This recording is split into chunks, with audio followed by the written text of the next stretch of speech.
우리 함께 나눌 말씀은 이제 창세기서 7장에 있는 말씀입니다. 우리 창세기 말씀을 제가 할 때마다 전체를 보는 눈이 꼭 있어야 된다고 말씀을 드렸는데 우리 전체 내용을 좀 보여드리겠습니다. 창세기는 1장부터 50장까지 한 권으로 되어 있지만 그 안에는 크게 두 부분으로 나눠져 있다고 그랬죠. 1장부터 11장까지 압축된 역사, 12장부터 50장까지 이스라엘 조상들의 이야기 또는 4명의 족장 이야기. 그 안에 1장부터 11장 안에는 또 세부적으로 보면 1장, 2장 창조, 천지만물의 창조와 사람 창조, 3장에는 타락, 죄의 기원에 대해서 말씀을 하고 있고요. 그럼 4장, 5장이 가인의 후손과 셋의 후손, 여자의 후손과 뱀의 후손이고요. 그 다음 6장부터 이제 10장까지가 홍수 심판의 기록이 나옵니다. 노아 시대에 있었던 홍수 심판에 대한 이야기. 그리고 이제 11장의 홍수 심판 이후에 사람들이 흩어진 이야기입니다. 노아의 아들 셈, 함, 야벳이 흩어지면서 언어가 혼잡하게 되었고 사람들이 나라를 세우게 되었다. 그래서 사람이 흩어지는 이야기가 11장까지 되어 있고요. 흩어진 사람들 중에 셈의 아들 중에 하나님이 한 아들을 불러서 언약을 하게 됐죠. 그게 이스라엘 나라가 된 겁니다. 처음 언약한 사람이 아브라함이었고요. 그 언약을 이어받은 사람이 이삭이고 그 언약이 야곱에게 넘어갔고 야곱의 아들 중에 요셉이 일꾼이 되어서 애굽의 총리가 되었고 애굽으로 들어가게 되었다. 그래서 애굽의 야곱의 가족들이 다 이사하면 끝나는 겁니다. 그게 이제 창세기 얘기죠. 그 야곱의 가족 70명이 이사를 해서 70명이 400년 뒤에 애굽에서 나오는 이야기가 출애굽기입니다. 그래서 창세기와 출애굽기는 결국은 레위기, 언약의 말씀, 시내산에서 받았던 말씀에 대한 배경이에요. 이렇게 해서 레위기가 나왔다 하는 얘기를 하게 된 것이죠. 그래서 성경에는 이제 장별로 목차가 없지만 이렇게 목차가 있다고 생각하고 이렇게 정리를 하셔야 돼요. 항상 책을 볼 때는요, 앞에 목차를 먼저 딱 이해를 해야 됩니다. 좀 창세기도 이렇게 목차가 있다. 이런 내용을 잘 머릿속에 정리하시면서 말씀을 들으시면 돼요. 우리 지난번에는 이제 창조 이야기, 타락한 이야기, 그래서 셋의 후손, 그리고 가인의 후손이 나눠지면서 죄악이 관영하게 되었고, 6장에서 이제 홍수 심판이 있게 되었는데, 노아를 통해서 하나님이 심판을 준비하게 하신 내용이 나왔어요. 오늘 7장에는 실제로 홍수가 일어나는 사건이 나옵니다. 그래서 노아 때 있었던 홍수 심판에 대한 이야기가 7장에 기록이 되어 있습니다. 그래서 여러분 7장에는요, 홍수 심판이 어떻게 일어나게 되었는가, 또 그 결과는 어떻게 되었는가 하는 얘기를 하게 되는 거죠.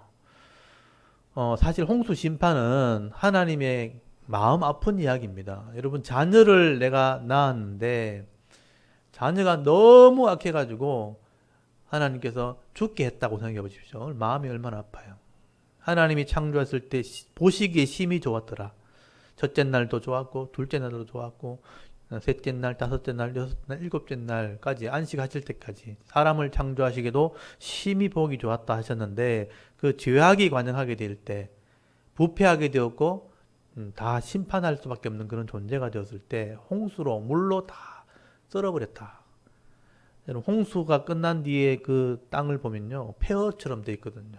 그래서 그렇게 아름다웠던 창조물이 폐허처럼 되었을 때 그 죄의 무서움, 죄의 악함이 이 홍수를 통해서 드러나게 되는 거예요. 하나님이 죄를 이렇게 심판하실 수밖에 없었던 그 사건이 인류에 있었던 홍수 심판의 사건입니다. 이렇게 해서 다시 한번 기회를 주셨고 죄 문제를 해결하셨는데 더 이상 죄 때문에 회개하지 않고 돌아올 사람이 없을 때 그 죄인들만 남았을 때 마지막에 또 심판하신다고 돼 있어요. 그게 인류의 마지막 종말의 심판입니다. 그래서 홍수 심판을 보면서 마지막 심판이 있다는 것도 여러분 기억하셔야 돼요. 그래서 오늘 7장에 홍수 심판을 어떻게 하셨는가, 이미 홍수 심판이 임할 것을 아시고 노아에게 하나님 당시에 어려운 사람 노아에게 방주를 준비하게 하셨죠. 방주를 만들어서 사람의 생명을 살리고 보존하는 역할을 해라. 그래서 방주를 다 만들고 난 뒤에 그 방주 안에 들어갈 생물들이 나오는 모습들이 설명이 되어 있습니다. 여러분 7장 1절부터 한번 보십시오. 여호와께서 노아에게 이르시되 너와 네 온 집은 방주로 들어가라. 이제 홍수 심판이 얼마 남지 않았어요. 그래서 방주로 들어가게 되는데 이 세대에 네가 내 앞에서 의로움을 내가 보았음이라. 홍수를 만들고 생명을 살리는 그 사명을 감당했던 노아는요. 이렇게 하나님 앞에서는 늘 의로운 사람이었다. 여러분 이런 사람들이 생명을 살리는 일을 하는 거죠. 오늘날의 교회가 이 일을 하는 겁니다. 그리고 2절에 너는 모든 정결한 짐승은 암소 7씩 부정한 것은 암소 2씩 내게로 데려오고. 그러니까 일반적으로 생명을 보존하기 위해서 수컷과 암컷 한 쌍이에요. 원래 여기 암수 둘씩이라고 돼 있지만 사실은 한 쌍이라는 의미예요. 여기 16장 19절에 보면 혈육이 논 모든 생물을 너는 각기 암수 한 쌍씩 방주로 이끌어 들으라 이렇게 돼 있죠. 그러니까 원래 암수 한 쌍이라는 말인데 여기는 둘씩 한 쌍이니까 둘이잖아요. 그러니까 둘이란 표현을 썼지만 사실은 한 쌍이라는 의미예요. 한 쌍이란 말도 둘이란 뜻이거든요. 그래서 원어는 똑같은데 번역을 이렇게 해놓은 거죠. 암수의 한 쌍씩. 이것 때문에 좀 헷갈리시는 분들이 있어요. 그래서 암수 둘씩 하니까 두 쌍이 들어갔나 이렇게 생각하는데 그게 아니고 한 쌍이 들어간 거예요. 일반적으로는 한 쌍이고, 근데 정결한 짐승은 뭐냐면 제사에 사용되는 짐승들이 있어요. 그 제사에 사용되는 짐승은 계속해서 제물을 드려야 되기 때문에 그 당시는 번제, 태워서 드리는 제사거든요. 그래서 정결한 짐승, 제사에 사용되는 짐승은 7, 그러니까 암수 7이죠. 암수 7이니까 7쌍이 들어가게 되었다라고 말씀을 하게 됩니다. 그리고 이제 3절에 공중에 나는 새도 마찬가지예요. 제물로 쓰는 짐승은 7이 들어갔고 7쌍이 들어갔고, 그리고 나머지는 한 쌍씩 들어가겠죠. 그래서 이 한 쌍씩 들어가는 것은 씨를 온 지면에 유전하게 하라. 그러니까 생명을 보존하는 역할을 하기 위해서 한 쌍씩을 들어가게 하셨다라고 말씀을 합니다. 그리고 4절에 이제 비가 오면 이렇게 지금부터 7일이면 이 짐승이 들어가고 난 뒤에 7일이 지나면 40일 동안 40주야니까 밤낮으로 비가 오게 될 것을 말씀하셨어요. 그래서 노아는 5절에 이 모든 말씀을 순종했더라. 짐승들을 다 들어갈 수 있도록 하나님께서 이렇게 이끌어 나올 때 짐승을 다 집어넣었죠. 그리고 짐승이 먹을 음식들도 풀이나 과일이나 양식들도 다 안에 집어넣은 거죠. 그 일들을 노아가 다 순종했다라고 기록을 하고 있습니다. 그리고 6절에 보시면 이때 노아의 나이가 600세라고 되어 있어요. 600세에 홍수가 나게 됩니다. 그리고 날짜는 뒤에 좀 이따 나올 테니까요. 노아가 600세 되는 그 해에 홍수가 나게 됩니다. 요때가 사실은 그 무드셀라가 죽는 날 그 해거든요. 무드셀라가 969세를 살았어요. 무드셀라의 아버지가 에녹이거든요. 에녹이 태어났을 때, 에녹이 무드셀라를 낳았을 때 하나님이 그 무드셀라 이름을 지을 때 이런 의미를 가지고 지은 거죠. 무드셀라가 969세를 살았을 때 그 죽는 해에 노아 홍수가 일어나게 되고, 노아 홍수가 일어난 그 해에 노아의 나이가 600세였다. 나중에 이제 제가 지도를 보여줄 기회가 있으면 한번 보여드리겠습니다. 그 연수를 계산하는 지도가 있습니다. 노아가 600세 되는 해에 홍수가 일어났다고 되어 있고요. 8절부터 짐승이 실제로 나오기 시작합니다. 그래서 암수 한 쌍씩 방주에 다 들어가게 되었고, 여러분 10절에 보시면 7일 후에 실제로 홍수가 일어나게 됩니다. 그래서 그 날짜가 나오죠. 11절에 노아가 600세 되던 해 둘째 달, 곧 그 달 11의 날이라고 되어 있어요. 둘째 달 2월 17일이에요. 2월 17일. 머리가 좋으신 분들은 기억하면 좋겠죠. 2월 17일. 600세 되는 2월 17일 날 비가 오기 시작합니다. 그날에 큰 기쁨의 샘들이 터졌죠. 하늘에 그 창문이 열려 40주야를 비가 땅에 쏟아져 내렸다. 그래서 그 당시에 홍수 이전에는요, 그 지구 둘레에 수분층이 있었다고 돼 있거든요. 그래서 하우스처럼 균일한 온도를 유지하고 있었는데 그 위에 있는 수분층이 땅으로 쏟아진 거예요. 그래서 우리가 학자들이 대부분 연구를 해보면 실제로 이제 수분층이 있는 행성들이 있는데 수분층으로 그냥 물로만 존재하는 게 아니고 얼음으로 존재하는 거예요. 원래 이제 대기권 밖으로 내려가면 온도가 떨어지기 때문에 예, 대기권 밖으로 나가면 온도가 떨어지기 때문에 얼음층으로 존재를 하게 되는 거예요. 그래서 이 말을 자세히 보면요. 하늘에서 물이 내려오는데 떨어졌는데 창문이 열렸다는 표현을 썼잖아요. 그러니까 이게 그냥 공기라면 창문이라는 개념이 있을 수 없죠. 근데 얼음층이 깨어지고 이게 뚫어졌기 때문에 창문이 열렸다는 표현을 쓰는 거예요. 그리고 이때 비가 40주야 이렇게 밤낮으로 내렸고 밑에 샘이 터졌다고 되어 있기 때문에 지하수층이 올라왔다고 봐야 되거든요. 그런 물 가지고 홍수가 일어나서 산을 뒤엎고 이렇게 하기는 쉽지 않거든요. 나중에 이런 대기가 대륙층이 움직이고 깨어지는 현상들이 벌어지고 그때 노홍수 때 이 지구가 온 지면이 물로 덮이면서 대륙들이 이동을 하게 돼요. 그래서 그걸 대륙 이동선이라고 그러는데 대륙이 이동하면서 서로 지각판이 끼워지면서 많은 이 지구의 변동이 일어나게 됩니다. 근데 그냥 비만 와가지고 지하수만 터져가지고는 그런 일이 일어나기 쉽지 않다는 거예요.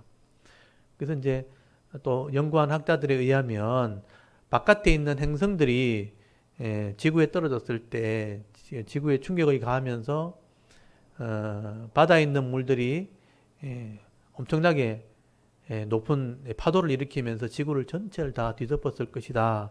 그리고 비도 계속 오면서 그런 일들이 벌어졌다고 주장하는 거죠. 그래서 이제 그걸 좀 그림으로 그려보면 제가 좀 그림으로 좀 준비를 했는데 한번 보시기 바랍니다.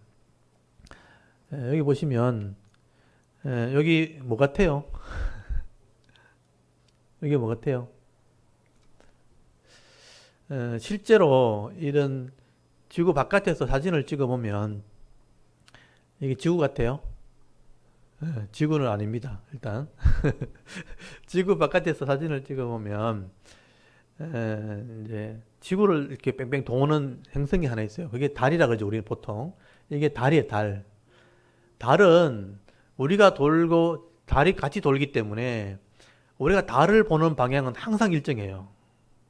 그 옛날에 우리가 이제 달에 그림자가 이렇게 생기면 토끼 모양으로 생겼다 그래가지고 토끼가 방아를 뜯는가 보다 이렇게 옛날 어른들이 그렇게 얘기했는데 실제로 요 모양을 계속 보는 거예요. 요 모양을 계속 보는데 그러니까 같이 돌면서 같은 방향으로 도니까 뒷면은 우리가 볼 수가 없는 거예요. 이때까지 달의 뒷면을 볼 수가 없었는데 바깥에 가서 찍어 보니까 달의 뒷면이 어떻게 생겼냐면 한번 좀 눌러주시겠어요? 이게 달의 뒷면이에요. 모양이 좀 다르죠? 얼핏 보기도 다르죠? 여기 오면 많은 이렇게 뽀꼼뽀꼼하게 보이죠? 이게 뭐냐면 바깥에서 행성들이 달에 부딪혔을 때 생긴 흔적들이에요. 그러니까 이게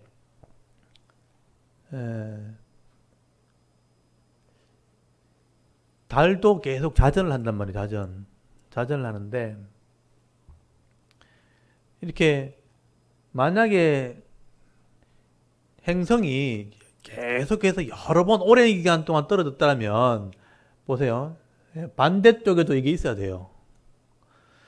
제가 또 말씀드리지만 달은 계속 자전을 한다고요. 자전을 하게 되면 지구하고 상관없이 행성이 오랜 시간 계속 떨어졌더라면 여기도 뭔가 흔적이 많았어야 돼요. 근데 뒷면만 이렇게 많이 있다는 이유는 뭐냐면 한 번에 때렸다는 거예요. 이해가 되세요? 이해가 되시죠? 달이 계속 돌고 있는데 오랜 시간 동안 여러 번 때렸으면 앞쪽에도 분명히 이런 흔적들이 많아야 된다는 얘기죠. 이게 많아야 되는데 여기는 별로 없어요. 근데 뒷면만 이렇게 많다는 것은 어느 한순간에 탁 때렸다는 거예요, 이거를. 이해되셨죠? 그런 개념으로 봤을 때 만약에 많은 행성들이 지구를 향해서 떨어졌을 때 달에 부딪히고 나머지는 통과했다면 어디로 갔겠냐? 지구로 다 떨어지는 거예요. 그래서 이게 이제 지구의 태양계 구조예요. 태양이 이렇게 있고 태양 가까이는 이거 그거 다 외우시죠? 하경이 배웠어요. 제일 가까이 뭐예요, 그게? 여기 수성이라 그래요. 금성, 지구. 요게 우리가 사는 지구. 수, 금, 지. 요건 화성. 그 다음에 목성이 뚝 떨어져요. 여기 목성이 크죠. 이거는 토성, 명왕성, 해왕성, 수금지화, 목토, 천왕성, 해왕성, 천해명이니까 천해해왕성이죠. 근데 여기 보면 거의 일정한 거리가 있는데 여기 목성 사이에는 거리가 많이 떨어져 있고 이게 뭐 쪼가리 같은 경우가 돌아다니죠. 이게 뭐냐면 어느 순간에 이것도 별이었는데 깨어져 가지고 막 흩어진 거예요, 이게. 그래서 여기는 깨어진 별이 돌아다니는 요 코스를 소행성대라 그래요. 작은 행성들이 돌아다니는 구역이라 그래서 소행성대. 원래는 여기 간격상으로 볼 땐 여기 별이 하나 있어야 되는 거예요. 근데 이게 어느 순간 깨어진 거죠. 깨어져 가지고 조각이 나가지고 계속 돌아다니고 있는 거죠. 근데 이런 조각들이 어느 순간에 목성으로 떨어지기도 하고 화성으로 가 떨어지기도 하고 어떨 때는 지구로 막 빨려오기도 하는 거예요. 근데 어느 순간에 이게 깨어지는 순간에 많은 이게 쪼가리들이 지구를 향해 날랐더라면 달에도 부딪혔을 거고 아까 보셨죠? 달에 이만큼 부딪힐 정도면 이만큼 부딪히는 일이 어느 순간 벌어진 거예요. 근데 달을 비껴난 거는 지구로 떨어졌을 거란 말이에요. 그래서 여기 이 지구에 만약에 소행성이 이렇게 막 떨어졌더라면 달에 부딪히고 흔적은 남았는데 나머지 부분은 지구로 떨어졌겠죠. 그래서 이걸 그림으로 보면 이렇게 되는 거예요.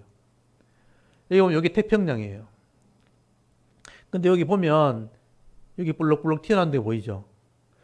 뭔가 이렇게 큰 힘으로 밀어가지고 턱을 넘어서는 것처럼 보이죠? 반대쪽에는 이렇게 별들이 떨어졌다면 만약에 달에 맞았는 것은 달에 흔적이 남았을 거고 달을 비껴난 것은 여기 떨어졌다면 큰 파도가 되어서 넘어갔을 거란 말이에요. 반대쪽에도 마찬가지예요. 이쪽에도 보면 이렇게 틈이 있죠. 여기는 아까 태평양의 이쪽은 서쪽, 아까 이쪽은 태평양의 동쪽이에요. 태평양이 제일 큰 바다거든요. 이 지구에 있는 바다 중에 전체를 다 차지한 게 태평양인데 거기에 만약에 많은 별들이 떨어졌더라면 여기 있는 파도들이 넘어가지고 딱 지구를 넘쳤을 거란 말이에요. 이렇게 흘러 넘쳤을 거예요. 그때 대륙을 밀어내기도 하고 저쪽에는 부딪히기도 하고 이런 일이 벌어졌을 거란 말이에요. 그래서 이 나머지 부분이 만약에 행성들이 이렇게 떨어졌더라면 물이 흘러넘친다는 거죠. 그래서 여기 보면 깊은 샘들이 왜 터졌는지를 설명할 수 있는 거죠. 대륙이 부딪히면서 한쪽은 터지고 한쪽은 솟아나고 이런 일이 벌어지는 거예요. 그때 많은 물들이 올라가는데 이러면 해성이 떨어지면요 엄청난 속도로 떨어지기 때문에 그 땅에 부딪히든지 물이 부딪히면 거기 물이 수백 메다 파도를 이루어서 해일을 밀어친다는 거예요. 그때 땅이 거의 파이면서 모든 산들은 다 넘어서게 됩니다. 대륙이 부딪히면요 대륙 위로 엄청난 흙들이 밀려나게 됩니다. 그러면 그게 흙들이 쌓이겠죠. 다음 별이 또 떨어졌어요. 그럼 다음 별이 또 밀고 올라오겠죠. 그럼 또 쌓이겠죠. 그래서 어느 우리 지층에 가보면요 땅에 지층이 막 쌓인 지층을 봤을 거예요. 그게 어떨 때 비틀어져 가지고 이렇게 있는 넘어지는 거 보셨을 거예요. 막. 그거는 이런 큰 대륙에 파도들이 밀치면서 흙들이 계속 쌓이는 현상들이 생겼다는 거죠. 근데 어느 정도 비가 와가지고는 그런 일이 생길 수가 없어요. 비가 오면 높은 곳에서부터 밑으로 물이 내려가지. 이렇게 쌓아 올리는 그런 일들은 잘 없어요.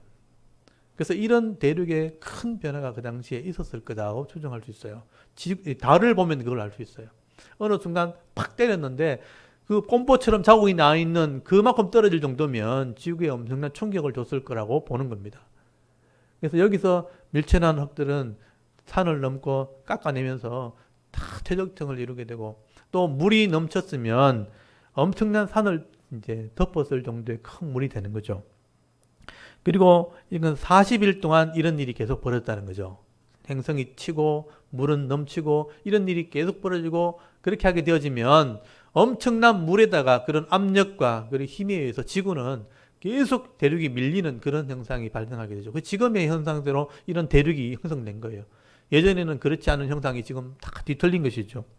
그리고 이런 물들이 쌓여 있을 때 급속도로 뒤로 이제 물이 빠지게 되죠. 이건 행성이 모든 일들이 끝나게 되어지면 쌓여 있던 물들은 빠지게 되는데 뒤에 표현해 보면요. 예, 그게 8장 3절 한번 보십시오. 8장 3절. 8장 3절에 보시면 물이 땅에서 물러가고 점점 물러가서 150일 후에 줄어들고 이런 표현 나오죠. 그래서 물이 처음에 원래 이제 비가 막 오기 시작할 때는 물이 차오르고 예, 해일이 일어나서 그걸 덮었을 때 물이 빠지는 현상이거든요. 근데 물이 점점점 줄어들지 물러간다는 표현을 잘 안 쓰죠. 급속도로 물이 올라왔기 때문에 급속도로 빠지는 현상이 생겼다는 거죠. 그것을 물러간다는 표현을 썼다고 보는 거예요. 그래서 그냥 물이 많이 와가지고 차 넘치는 그런 홍수라기보다는 해일에 가까운 그런 일들이 일어나게 된 겁니다. 그거는 해성들이 부딪혔을 때 그 넘치는 파도들이 지구 전체를 삼켰다고 봐야 돼요. 그래서 지구 전체에 이런 퇴적층들이 쌓인 흔적은 그런 흔적들입니다. 그리고 그런 퇴적층이 쌓인 상태에서 위에 있는 물들이 호수가 되고 호수들이 갑자기 터지게 되어지면 그 방대한 힘과 물을 가진 것이 그 퇴적층은 아직 층이 약하잖아요. 그 약한 층을 위에 있는 물이 바위와 함께 끌고 내려가면 깊은 골짜기가 생기는 거죠. 그래서 그랜드 캐년 같은 그런 깊은 골짜기들이 생긴 겁니다. 그런 퇴적층이 많이 쌓인 지형에 위에 있는 물들이 고여 있는 물들이 터지기 시작하면 바위와 함께 그것을 밀고 내려가면 지구 곳곳에 그런 퇴적층이 쌓이게 되죠. 그래서 기암괴석 같은 모양이 생기는 거예요.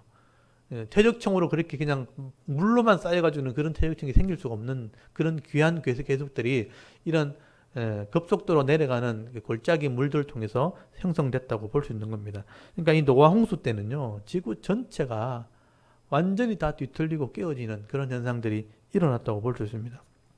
이게 하나님의 심판에 대한 모습이에요. 그래서 마지막 때도 하나님께서 이렇게 별들을 통해서 이 지구를 치게 되는 현상이 일어나게 될 것이라고 말씀하셨거든요. 그래서 노아 때도 이런 일이 있었지만 이런 아까 봤던 소행성 때를 조금만 이제 궤도가 벗어나게 되면 그 행성들이 지구로 다 떨어지게 되어 있습니다. 여기 노아 시대는 행성이 떨어진 것은 정확하게 표현되어 있지 않지만 물로 표현되어 있지만 요한계시록에는요 이게 정확하게 표현이 되어 있어요. 여러분 요한계시록 6장을 한번 펴보십시오. 요한계시록 6장 6장 12절에서부터 17절까지를 우리 같이 한번 읽어보겠습니다. 여러분 요한계시록 6장 12절에서 17절까지를 우리 같이 한번 읽겠습니다. 시작. 내가 보니 여섯째 인을 떼실 때에 큰 지진이 나며 해가 검은 털로 짠 상복같이 검어지고 달은 온통 피같이 되며 하늘의 별들이 무화과 나무가 대풍에 흔들려 서리건 열매가 떨어지는 것 같이 땅에 떨어지며 하늘은 두루마리가 말리는 것 같이 떠나가고 각 산과 섬이 제다리에서 옮겨짐에 땅의 임금들과 왕족들과 장군들과 부자들과 강한 자들과 모든 종과 자유인이 굴과 산들의 바위를 틈에 숨어 산들과 바위에게 말하되 우리 위에 떨어져 보좌에 앉으신 이의 얼굴에서와 그 어린 양의 진노에서 우리를 가리라. 그들의 진노가 큰 날이 이르렀으니 누가 능히 서리요 하더라. 아멘. 이건 앞으로 일어나게 될 일을 요한이 미리 보고 써놓은 건데 여기 보면 13절에 하늘의 별들이 무화과가 큰 태풍 때문에 흔들려 서리건, 덜익은 열매가 떨어지는 것 같이 땅에 떨어졌다고 돼 있거든요. 그러니까 이 말은 굉장히 많은 행성이 지구로 날아왔다는 뜻이에요. 그래서 거기 보면 여기 12절에 여기 보면 달이 있잖아요. 거기 보면 해가 검은 털로 짠 상복같이 검어지고 달은 온통이 피같이 됐다고 돼 있죠. 만약에 행성들이 지구를 향해 떨어진다면 달에도 떨어진단 말이에요. 달에 떨어지면 어떻게 되세요? 먼지가 막 일어나겠죠. 그런 것들이 가스가 일어나가지고 그 태양에 비치면 피같이 붉게 보일 수 있다는 거죠. 그런 현상이 생기면서 이쪽 지구에는 이제 섬들이 막 밀려가고 하늘에 두루마리 같이 말렸다는 것은 뭐냐면 엄청난 속도로 불같이 땅에 떨어지고 물에 떨어지면요. 그것이 튀어 올라가지고 파도를 이루게 되니까 종이짝이 말리는 것처럼 이렇게 막 그런 현상들이 일어나게 되니까 대륙이 밀리고 섬들이 옮겨지는 그런 현상이 일어나게 될 것이라고 말하는 거예요. 이게 마지막, 이렇다고 지구가 깨어지는 건 아니에요. 지구가 엄청난 충격을 받게 되는 거죠. 대륙이 밀릴 정도로, 섬이 옮길 정도로 큰 충격을 받게 되어지면 야 이러다가 진짜 세상이 끝나는구나. 이게 여섯째 인인데 여섯째 인에 이렇게 별이 떨어진다 그래서 지구에 종말이 오는 게 아닙니다. 더 뒤에 더 큰 일이 있어요. 7 나팔의 재앙이 또 있으니까. 또 7나팔 다음에 7인이 재앙이 또 있으니까 7대접의 재앙이 있으니까 한참 뒤에 이제 종말이 오는데 이런 일들이 일어난다고 기록해 놓은 거예요. 그러니까 이 창세기를 보면서 마지막에 일어날 종말을 이야기를 생각해 보면 노아 홍수 때도 이런 일이 있었을 것이라는 걸 추정할 수 있다는 거예요. 행성들이 떨어지면서 물들이 막 산처럼 이 지구를 삼키고 물이 이동하게 되면 바위와 모든 땅들이 다 같이 끌려 내려갑니다. 그러면 이 지구는 밀려나가게 되죠. 그래서 대륙들이 막 이동하는 현상들이 생겼을 거예요. 그래서 그 사이에 샘들이 터져서 밑에 지하수는 올라오고 비는 계속 내리고 이런 현상들이 생기게 되는 겁니다. 그때 산은 올라갈 수 있고 골짜기는 꺼질 수 있고요. 엄청난 대변화가 일어나게 된 것이죠. 그리고 계속해서 비가 오니까 물이 지구를 다 덮게 되는 일들이 일어나게 되는 겁니다. 그래서 여러분 거기 12절부터 보면 40주야 40일 동안 이런 재앙과 이런 비가 계속 내리게 되고요. 그리고 13절에 노아와 그 아내와 그 세 아들과 자부들이 방주로 들어갔다. 8명입니다. 8명이 방주에 들어가서 생명을 보존하게 되고 또 종류별로 생물들이 들어가서 생물들의 생명을 보존하는 일들이 있게 됩니다. 그리고 16절 끝에 여호와 하나님께서 문을 닫아버렸어요. 방주 문을 닫게 됩니다. 그리고 17절부터 이제는 물이 계속 차오르게 되었고 땅에 숨을 쉬는 모든 것은 다 죽게 되었다. 그래서 여러분 20절까지가 보시면요. 15규빗 물이 차오르게 되었다. 그리고 21절에 하나님 말씀대로 했던 것처럼 생물이 다 죽었다. 살아있는 존재는 다 죽습니다. 숨을 쉴 수 없기 때문에 물속에 들어가기 때문에 그래서 다 죽었다는 표현이 나와요. 22절에도 다 죽었더라. 생명의 기운이 숨이 있는 것은 다 죽였다.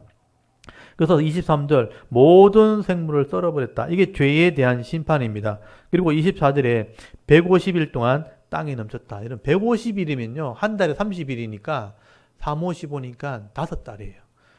숨 안 쉬고 5달 동안 살 수 있는 존재는 없어요. 물고기 외에는, 수중생물 외에는 다 죽은 거예요. 식물이든 또 동물이든 다 죽은 거예요. 이게 죄에 대한 심판이에요. 죄의 심각성이에요. 여러분, 죄가 얼마나 무서운지요. 사람의 마음을 타락시키면요. 우리 온몸을 다 죽입니다. 온 세상을 다 죽입니다. 이게 죄의 심각성이에요. 그래서 하나님께서 이 죄의 문제를 해결해야지만 진짜 하나님 나라가 이루어지는 거예요. 이 땅에서는 임시로 잠시 동안만 그 은혜를 누리지만 영원한 하나님 나라가 이루어지려면 이 죄의 문제가 완전히 해결돼야 됩니다. 그래서 하나님 자신이 이 문제를 해결하신 거고 예수 그리스도만이 이 죄 문제를 해결할 수 있는 거예요. 그래서 우리가 예수를 믿는 것이고 하나님 믿는 겁니다.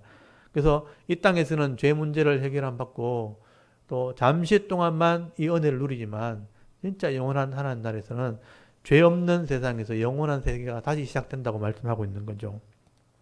그래서 150일 동안 이 홍수 사건이 일어나게 되었다. 그래서 지구 전체가 영향을 받게 되었고요. 그래서 지구 곳곳에 이 홍수가 일어난 흔적들이 지금도 남아있게 된 것입니다. 그래서 지난주에도 제가 보여드렸지만 우리 한번 그림을 한번 보여주시면 이 홍수가 일어난 일들을 셈족들이 나중에 흩어지게 되었을 때 이제 인도를 지나 중국 쪽으로 넘어오게 되면 동이족이라고 있어요. 동이족들이 글자를 만들면서 있었던 일들을 노아 홍수 시대 살았던 사람들이 있었던 일들을 글자로 만든 게 한문이라는 글자예요. 그래서 한문이라는 글자를 보면요. 홍수 사건의 이야기가 다 이제 기록이 된 거예요. 여기 보시면 한문에 이거 배주자거든요. 근데 이게 방주의 모양을 하고 있죠. 네모난 배란 뜻이거든요. 그래서 물 위에 떠 있는 네모난 배가 배라는 뜻을 가지고 있어요. 근데 이 배가 나중에 보시면요. 배선자로 발전하게 되어지면 왼쪽에 배주자가 있고 8명의 사람이 타고 있다. 이런 표현이 나와요. 이게 배선자예요. 선장할 때 그 배선자. 배의 대장. 이게 선장이죠. 그래서 이 배에 8사람의 입이 있다. 8사람이 타고 있다. 이게 배라는 뜻을 가지고 있게 된 거예요. 왜 이 동이족이 배라는 단어 쓸 때 7명도 아니고 9명도 아니고 왜 8명으로 했을까? 노아 홍수 났을 때 배에 탄 사람이 8명이었거든요. 그걸 네모난 배라고 이제 얘기했거든요. 그래서 이런 글자가 나왔다는 거죠. 그래서 이제 진시 황제가 이 문자를 다 없애버리고 다 이거 체계를 바꿔버렸거든요. 근데 옛날 한자에는 이런 의미가 그대로 남아있는 거예요. 그리고 여기 보면 이제 손수자에다 배주자에 여덟 팔자에 그 또우자 8명이 손으로 계속 옮긴다. 물건을 배에 실어야 될 거 아니에요. 8명이 뭘 옮겼는데 그거를 옮길 반자라는 이름을 붙인 거예요. 의미를 그렇게 담은 거예요. 왜 8명이 또 이렇게 손으로 옮겼을까요? 그 당시에 노아의 가족도 8밖에 없었으니까. 그래서 배에 이렇게 옮기는 것도 옮긴 반자라는 말을 쓴 게 된 거예요. 그래서 이 배주자가 안에 들어가 있잖아요. 손으로 배에 8명이 뭘 옮기 담는 거예요. 옮기 실는 거죠. 그때 이 짐승들이 탔을 때 8명이 막 이제 음식 또 과일 이런 거 실어야 될 거 아니에요. 그때 옮긴다는 뜻으로 반자를 만든 거예요. 그리고 여기 보면 물숫자에 함께할 공자에 8자, 그러니까 함께할 공자에 8명 있다. 그러니까 물에 8명이 함께 한다. 8명이 함께 물에 떠내려간다. 이런 의미인데 이게 홍수라는 홍자예요. 이런 홍수에 왜 8명이 떠내려갈까요? 노아 가족들밖에 없는 거예요. 그래서 이 홍수라는 홍자에 8자가 들어가는 거예요. 그리고 물수자에 여기 물수변에 8팔자 입구자죠. 8명이 물을 따라 내려간다. 그 물 따라갈 연자란데 8명이 항상 같다는 표현들이 나오게 되는 거죠. 물 따라간 8사람. 이게 이제 홍수의 증거라고 할 수 있죠. 그 다음에 이제 굴혈자에 보면 여기 가수로 된 게 여기 집을 표현하는 집면자에 8명. 집에 8명이 있다라는 뜻이거든요. 그 당시에 홍수가 끝나고 난 뒤에 변변한 집이 없었을 거란 말이에요. 그러니까 바위 틈에 굴 속에 이렇게 있었는데 그게 굴혈자가 된 거예요. 굴혈자. 그 안에 8명이 있었다는 거죠. 왜 굴 속에 8명만 있었을까요? 그게 글자가 된 거죠. 그 얘기만 계속 처음에 내려왔으니까. 우리 선조들이 홍수 위에 8명이 굴 속에 있었다. 그게 굴이라는 의미가 된 거예요. 그러니까 8팔자가 들어가 있는 거예요. 8명이 굴에 있었다. 그 다음에 빌공자, 비어있다는 뜻이거든요. 집에 8명이 일하러 갔다는 거예요. 그러니까 집에 8명이 있으면 굴혈자인데 일하러, 일공자가 나오잖아요. 일하러 나가버리니까 비어있는 거죠. 이건 비어있다 하는 뜻이 된 거죠. 빌공. 이게 8명이 일하러 가면 비어있는 거예요. 왜 8명이 일하러 갔을까요? 이것도 노아홍수밖에 설명할 길이 없는 거예요. 그 다음에 나눌 뿐. 8명이 칼도자가 들어갔죠. 8명이 칼로 나눴다. 8명이 여러분 땅을 다 가졌을 거 아니에요. 나눠 가졌으니까. 흩어졌으니까. 그러니까 8명이 칼로 나눴다. 이게 나눈다는 뜻이 된 거죠. 나눌 분이라는 의미가 된 거예요. 그것도 좀 신기하죠. 왜 8명이 나눴다 이렇게 했을까요? 3명도 아니고 5명도 아니고. 그러니까 이게 어른들부터 내려온 얘기예요. 8명이 땅을 나눠 가지니까 이게 나눌 분자가 되었다. 여기 보면 이제 홍수 사건의 지도가 나이가 나오죠. 여기 노아 시대에 600세대 전에 홍수가 났는데 이게 무두셀라가 죽는 그 해죠. 1656년 아담 창조 이후에 1656년 만에 홍수가 났다는 얘기예요. 그리고 이 밑을 쭉 보시면 노아가 이때 죽거든요. 이게 950세에 죽었는데 노아가 죽던 해를 쭉 밑에 내려가 보면 아브라함이 아직 살아있을 때예요. 아브라함이 태어났을 때예요. 그러니까 아브라함이 태어났을 때 노아의 10대 손, 노아의 아들 셈의 10대 손이 아브라함이거든요. 근데 아브라함이 노아가 살아있을 때 태어나요. 그러면 이 노아를 봤을 수도 있고 아니면 이야기를 들었을 수 있는 충분한 가능성이 있는 거죠. 그러니까 아브라함이 태어났을 때 이 홍수 얘기는 실제적인 사건인 거예요. 왜냐하면 우리 할아버지들이 경험했던 거고 실제로 흔적들이 남아있을 때니까 아브라함은 이걸 다 알고 있었다는 거죠. 그리고 셈이 이때 2160년에 죽었잖아요. 이때 셈은 이삭도 있었고 야곱도 있었던 거예요. 그러니까 이삭이나 야곱은 노아 홍수 사건을 경험했던 사람들을 다 보았을 수 있고 들었을 수 있는 사건이에요. 충분히 이해할 수 있는 그런 상황이었다는 것을 우리가 알 수 있죠. 그러니까 나이 연수를 이래 보면 이걸 충분히 우리가 이해할 수 있는 것입니다. 그리고 이제 노아 홍수의 흔적들은 그 외에 다른 나라에도 굉장히 많습니다. 아메리카 대륙에 오랫동안 고대에 있었던 부족들이 홍수 이전의 짐승들을 토기로 만드는 흔적들도 있고, 또 화석 있죠, 화석. 화석은 우리가 어릴 때는 물에 퇴직청이 쌓여가지고 그 사이에 짐승이 들어가서 눌리면 나중에 화석이 된다고 배웠는데, 실제로는 그렇게는 화석이 절대로 만들어질 수 없어요. 화석은 아까 말했던 것처럼 해성이 떨어져서 급한 물들이 이제 밀어붙여가지고 짐승을 덮어버렸을 때 엄청난 압력으로, 엄청난 힘으로 흙이나 바위가 이 동물이나 짐승을 눌렀을 때, 그때 거의 타듯이 없어지는 거죠. 타듯이 없어지기 때문에 그 동물의 흔적이 남아있는, 그게 화석입니다. 지금도 화석을 만들 수가 있어요. 엄청난 압력을 가하면. 그래서 퇴적청에 나오는 그런 짐승이 눌리면 썩어서 없어지지 화석이 되지 않습니다. 그래서 이 화석은 홍수의 증거라는 걸 알 수 있어요. 그 화석에 순식간에 죽었던 물고기 흔적들이 남아 있습니다. 순식간에 죽어서 눌려서 실제로 화석이 남게 된 거예요. 그래서 이런 화석의 증거들, 그리고 소금 호수, 지금 2,000m, 3,000m 위에 있는 호수에 바닷물의 흔적이 그대로 남아 있는 거죠. 그거는 밑에 원래 바다에 있던 물이 땅이 솟아나면서 밀고 올라가서 그 바닷물을 가둔 겁니다. 그래서 원래는 바다였지만, 낮은 곳에 있지만 홍수를 통해서 땅이 밀려나면서 2,000m, 3,000m씩 올라간 것이죠. 그래서 소금 호수의 흔적이 남아 있는 게 각 대륙에 다 있습니다. 각 대륙이 그렇게 밀려왔다는 것을 알 수 있죠. 그것도 제가 다음 기회에 보여드리도록 하겠습니다. 이렇게 홍수는 막연한 신화적인 얘기가 아니라는 거예요. 실제적인 사건이에요. 하나님이 이 땅에 죄악이 관영할 때 서로 숨쉬는 모든 사람들과 짐승과 자연을 심판하신 거예요. 그래서 땅을 심판하신 거죠. 땅이 다 깨어지고 솟아나고 망가지고, 그 아름다웠던 홍수 이전에 에덴 동산의 그 환경들이 다 무너지고 지금은 폐허처럼 돼버려서 남은 흔적이 지금 우리가 살아가고 있는 이 땅인 것밖에 없어요. 그래서 이 땅에는 사막도 있고 우림 지역도 있고 열대 우림 지역도 있고 막 다 이렇게 섞인 거예요. 광야도 있고 그렇게 된 것입니다. 그래서 이런 홍수는 여러분 절대 막연한 사건이 아니기 때문에 하나님의 심판입니다. 그래서 이 땅 가운데 이런 하나님의 다스리심이 있다는 것을 우리가 자연을 보면서 알 수 있고요. 또 종말이 되면 똑같은 방법으로 하나님이 이 땅을 심판하시되 불로 심판하신다고 되어 있습니다. 그래서 그 이 말씀을 우리가 믿을 수 있는 거예요.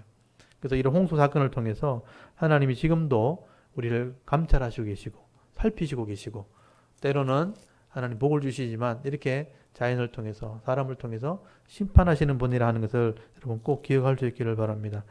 그래서 오늘 7장 한 장을 우리 같이 한번 또 낭독을 하고 또 예배를 마치도록 하겠습니다. 우리 7장 1절을 한번 펴보시고요. 우리 토라손 우리 가져오시면 내시고 7장 1절 한 장을 우리가 또 낭독을 하도록 하겠습니다. 다 같이 우리 낭독하겠습니다. 창세기 7장. 여호와께서 노아에게 이르시되 너와 내 온 집은 방주로 들어가라. 이 세대에서 내가 내 앞에 의로움을 내가 보았음이니라. 너는 모든 정결한 짐승은 암수 7씩, 부정한 것은 암수 2씩을 4개로 데려오며 공중의 새도 암수 7씩을 데려와 그 씨를 온 지면에 유전하게 하라. 지금부터 7일이면 내가 40주야를 땅에 비를 내려 내가 지은 모든 생물을 지면에서 쓸어버리리라. 노아가 여호와께서 자기에게 명하신 대로 다 준행하였더라. 홍수가 땅에 있을 때에 노아가 600세라. 노아는 아들들과 아내와 며느리들과 함께 홍수를 피하여 방주에 들어갔고, 정결한 짐승과 부정한 짐승과 새와 땅에 기는 모든 것은 하나님이 노아에게 명하신 대로 암수 2씩 노아에게 나와 방주로 들어갔으며, 7일 후에 홍수가 땅에 덮이니 노아가 600세 되던 해 둘째 달 곧 그 달 11의 날이라. 그날에 큰 기품의 샘들이 터지며 하늘의 창문들이 열려 40주야를 비가 땅에 쏟아졌더라. 곧 그날에 노아와 그의 아들 셈, 함, 야벳과 노아의 아내와 세 며느리가 다 방주로 들어갔고, 그들과 모든 들짐승이 그 종류대로, 모든 가축이 그 종류대로, 땅에 기는 모든 것이 그 종류대로, 모든 새가 그 종류대로, 무릇 생명의 기운이 있는 육체가 둘씩 노아에게 나와 방주로 들어갔으니 들어간 것들은 모든 것의 암수라. 하나님이 그에게 명하신 대로 들어가매 여호와께서 그를 들여보내고 문을 닫으시니라. 홍수가 땅에 40일 동안 계속된지라. 물이 많아져 방주가 땅에서 떠올랐고, 물이 더 많아져 땅에 넘침에 방주가 물 위에 떠다녔으며, 물이 땅에 더욱 넘침에 천하의 높은 산이 다 잠겼더니 물이 불어서 15규빗이나 오르니 산들이 잠긴지라. 땅 위에 움직이는 생물이 다 죽었으니 곧 새와 가축과 들짐승과 땅에 기는 모든 것과 모든 사람이라. 육지에 있어 그 코에 생명의 기운에 숨이 있는 것은 다 죽었더라. 지면의 모든 생물을 쓸어버리시니 곧 사람과 가축과 기는 것과 공중의 새까지라. 이들은 땅에서 쓸어버림을 당하였으되 오직 노아와 그와 함께 방주에 있던 자들만 남았더라. 물이 150일을 땅에 넘쳤더라. 아멘. 오늘 여기까지 봤는데 오늘 홍수에 대한 증거를 좀 살펴봤습니다. 거기 보면 거기 19절에도 보면 물이 땅에 더욱 넘침에 천하의 높은 산이 다 잠겼다. 여러분 천하의 높은 산이 한 번에 다 잠기긴 쉽지 않죠. 근데 해성이 떨어지면 높은 파도와 함께 다 삼킬 수 있습니다. 다 삼키고 그리고 23절에 썰어버렸다는 표현 있잖아요. 홍수가 오면 확 썰어버리진 않죠. 근데 이런 큰 해성이 떨어지면 파도와 함께 썰어버리는 일들이 벌어지게 된 거죠. 그런 파도 속에서 생명을 보존했던 사람들이 노아였다. 오늘 우리 이 세상이 이렇게 죄악이 관영하게 될 때 우리가 노아처럼 의로운 자가 되고 또 생명을 보존하는 역할을 하게 되면 여러분 나도 이 하나님의 영광을 누리겠지만 많은 사람들에게 은혜를 끼치는 사람이 되는 겁니다. 그래서 적어도 가족만큼은 하나님께서 우리에게 주셨으니까 믿음으로 다 구원하는 사명 감당하시고 또 우리가 만나는 많은 사람들에게 생명을 살리는 역할, 천국의 복을 누리게 할 수 있도록 그 사명 감당하면서 남은 생애를 힘있게 살아갈 수 있는 우리 자른교회 모든 성도들 될 수 있기를 간절히 소원합니다. 우리 이 시간 우리 잠깐 기도하고 예배를 마칩시다. 오늘도 내 이 믿음이 온전해지게 해달라고 하나님을 믿는 믿음, 하나님께서 우리를 다스리시고 심판하시는 분이라는 것을 믿고 생명이 있는 동안 이 생명을 많은 사람에게 전하는 전도와 선교 사명 감당하는 믿음 있는 성도들 되게 하옵소서. 우리 각자의 신앙을 위해서 우리 가족들을 위해서 우리 교회와 나라와 민족을 위해서 이 시간 짧게라도 한번 기도하고 예배를 마치도록 하겠습니다. 다 같이 하나님께 한번 기도드리겠습니다. 하나님 은혜를 감사합니다. 오늘도 우리가